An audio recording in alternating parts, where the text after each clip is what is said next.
Good morning. The title of this morning's devotional is Different Ways of Seeing. Different Ways of Seeing, of Viewing.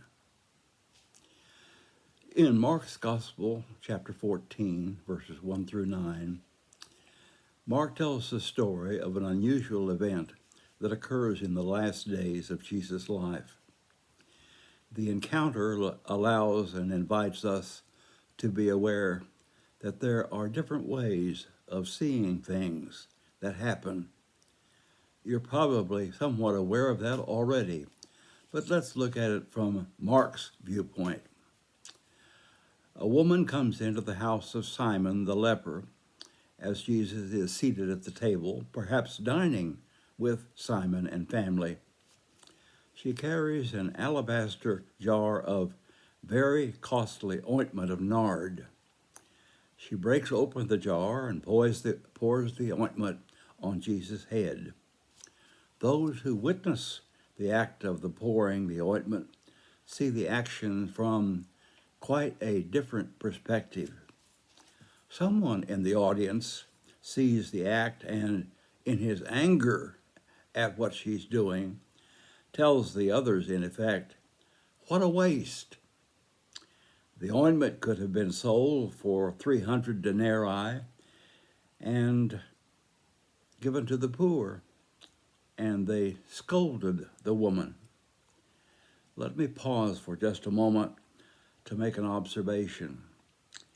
How many times have we witnessed some action that some person has taken, and making our judgment of the action, probably within our own self, why did they do that?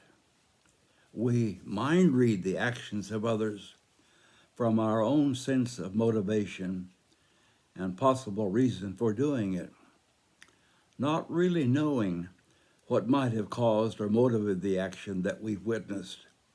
Why did they do that? Well, we usually, unless they've told us or will explain, we do not know. We mind read and feel read. What about the recipient of the action that we're talking about? Does that person see it and feel it as a loving, caring, loving act? Could it possibly have been done because of a desire to express love? We really do not know, do we? The man who speaks scolds the woman with a great deal of anger. He belittles her. He belittles her action and calls into question her motivation. Is her action one of love and caring? Well, you and I would say, certainly, undoubtedly. But the man cannot see it from his perspective. How tragic to see an act of love and caring and refuse to celebrate. We judge rather than celebrate. And they scolded her, is Mark's comment on the action and the awareness. But what about Jesus, the recipient of her pouring of the precious ointment on his head? How does Jesus see and feel and value her act? Oh, that's the real question, isn't it? Listen to Jesus' response. He says, "Let her alone. Why do you trouble her? She has performed a good service for me." The two main personalities in the story view the action of the woman from quite different and significant and meaningful viewpoints. She has performed a loving act for me, Jesus declares. She has anointed my body beforehand for its burial. The recipient of the loving and caring has a whole different viewpoint of what the woman has done. Two totally different ways of seeing the action. To be able to feel the caring of someone is a truly great gift. Not to mind read their thinking or feel read their motivation is such a blessing for us. We spend a lot of time judging when we really do not know. Not to judge because we really do not know the why of the person's action. To believe the heart, to believe the best and not the worst. That is an option for us, isn't it? To accept the gift of caring and love without judging when we really do not know.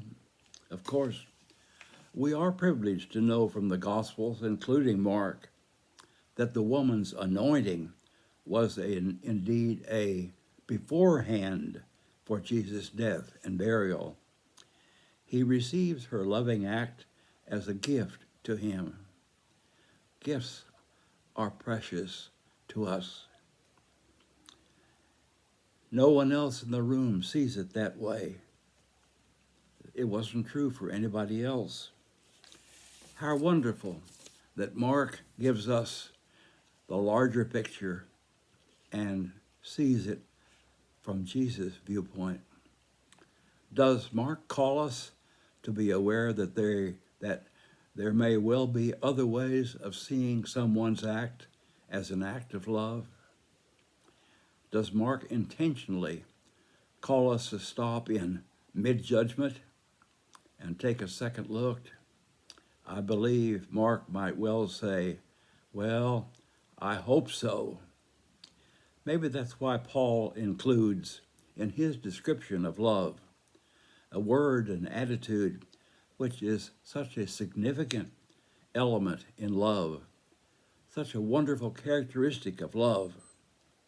Remember 1 Corinthians 13? Love is patient, and love is kind, and kind. Let your life reflect your kindness, your love, and your caring today and each day that you are privileged to live.